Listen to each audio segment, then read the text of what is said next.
আসসালামু আলাইকুম। ওয়ালাইকুম সালাম। ভাইজান, আপনি অনুমতি দিলে আপনার সঙ্গে একটু কথা বলতাম। ওকে, অসংখ্য ধন্যবাদ ভাইজান আপনাকে কথা বলার সুযোগ করে দেওয়ার জন্য। আচ্ছা, তো ভাইজান, সর্বপ্রথমে জানতে চাচ্ছি আপনি কেমন আছেন?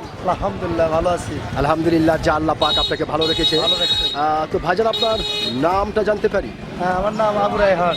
আবু রায়হান, হ্যাঁ, আবু রায়হান। সুন্দর একটি নাম আপনার, অত্যন্ত চমৎকার একটি নাম আপনার। তবে ভাইজান, একটি কথা বলতে আমি বাধ্য হচ্ছি, সেটা হচ্ছে আপনার নাম শুনে হ্যাঁ। এবং আপনাকে সামনাসামনি দেখে যেটা বোঝা যাচ্ছে, আপনি প্রচণ্ড একটি সাহসী মানুষ। আচ্ছা, এটা কিন্তু ভাইজান আপনাকে দেখেই বোঝা যাচ্ছে।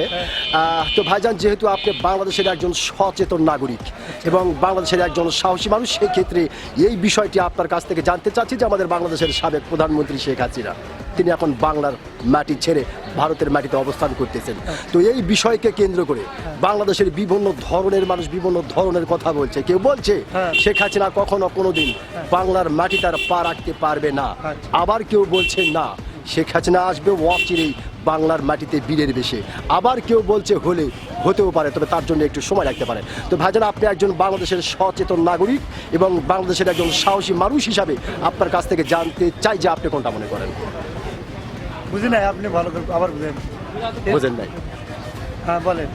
মানে যে বিষয়টি আমি আপনাকে জিজ্ঞাসা করছি সেটা হলো যে আপনি তো জানেন যে শেখ হাসিনা এখন নাই, ভারতের মাটিতে চলে গেছে। বাংলাদেশ থেকে উড়ে চলে গেছে। হ্যাঁ, তো এই বিষয়কেই কেন্দ্র করে বাংলাদেশের বিভিন্ন ধরনের মানুষ বিভিন্ন ধরনের কথা বলছে। আচ্ছা। কেউ বলছে শেখ হাসিনা কখনো কোনোদিন বাংলার মাটি তার পা রাখতে পারবেন না, আবার কেউ বলছে না শেখ হাসিনা আসবে অচিরেই বাংলার মাটিতে বীরের বেশে, আবার কেউ বলছে হতেও পারে, তবে তার জন্য একটু সময় লাগতে পারে। তো আপনি কোনটা মনে করেন? আসতে পারে কোনো সময়, কোনো সময় আসতে পারে, কোনো সময় আসতে কোনো পারে, সময় আসতে পারে, আসতে পারে, কোনো সময় আসতে পারে।